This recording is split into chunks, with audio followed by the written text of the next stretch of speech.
So friends, आज हम study करेंगे heating effect of current. Actually current की 3 इफेक्ट आती है, chemical effect, heating effect and magnetic effect.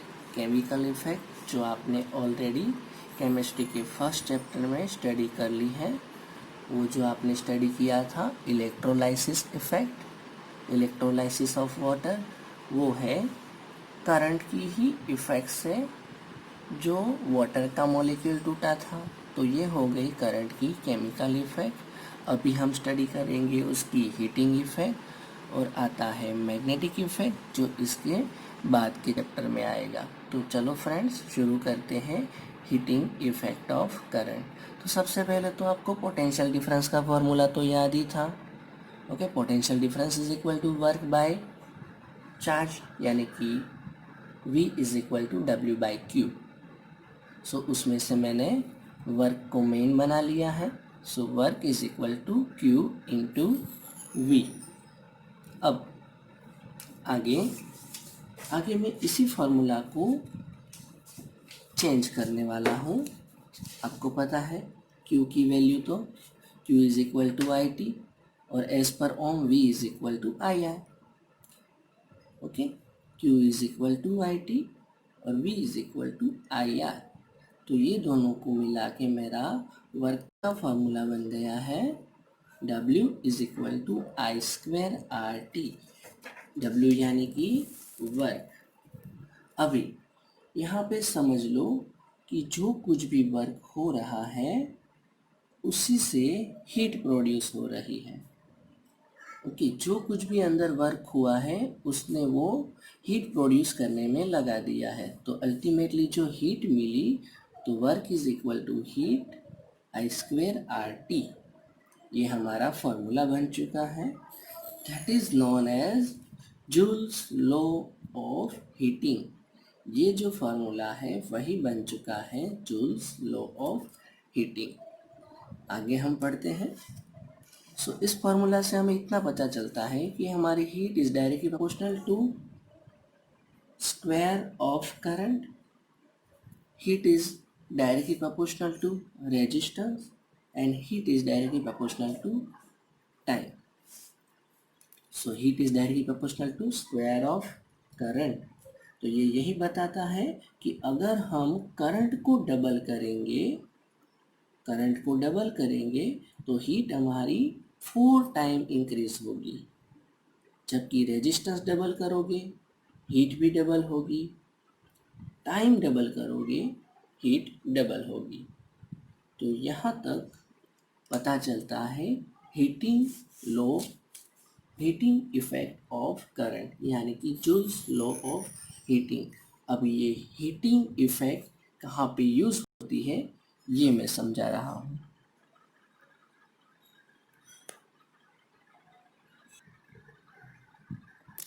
चलो, तो हम पढ़ रहे हैं application of heating effect of current.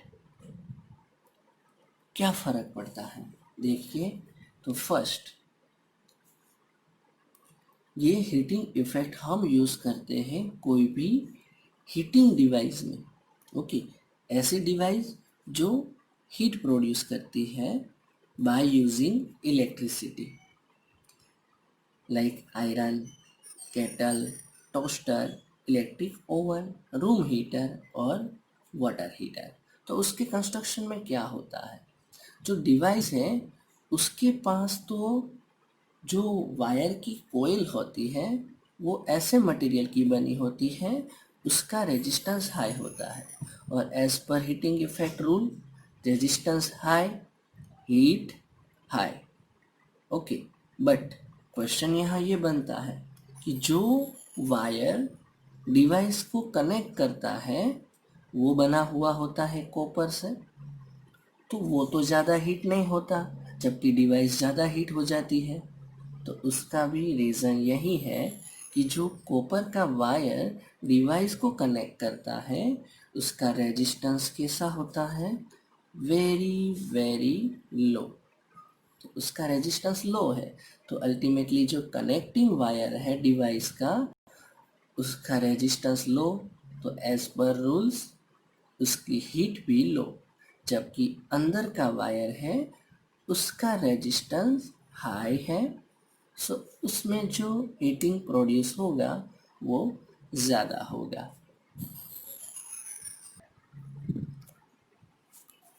Second, heating effect utilise in electric bulb. Electric bulb के अंदर भी ये यूज़ होता है। कैसे? तो इलेक्ट्रिक बल्ब का जो ये फिलामेंट होता है वो टंगस्टन मटेरियल का होता है। ओके, जो fine tungsten filament has very high resistance. Okay, tungsten का फिलामेंट है वो बहुत ही थिन है, और थिन है उसकी वजह से उसका रेजिस्टेंस हाई है, और as per heating rules resistance अगर ज़्यादा तो उसका हीटिंग भी ज़्यादा। तो इतना हीट होता है, इतना हीट होता है कि वो लाइट प्रोड्यूस करता है। टंगस्टन ही क्यों यूज़ किया? क्योंकि उसके पास उसकी पर्टिकुलर प्रॉपर्टी है, जैसे कि उसका मेल्टिंग पॉइंट बहुत ही हाई है 3380 डिग्री सेल्सियस, यानी कि बहुत हाई टेम्परेचर भी अगर उसने अचीव कर लिया तो हमारा फिलामेंट मेल्ट नहीं होगा और हमारा बल्ब जल्दी से फ्यूज़ नहीं होगा। ओके, सो इसी वजह से वो वाइट हॉट हो जाएगा बट मेल्ट नहीं होगा। दूसरा, high flexibility, lower rate of evaporation at high temperature पे लो। ओके, इवोपरेशन भी उसका नहीं होगा। और याद रखिए, जब टंगस्टन फिलामेंट आपको लाइट देता है तब उसका टेम्परेचर होता है 2500 डिग्री सेंटीग्रेड।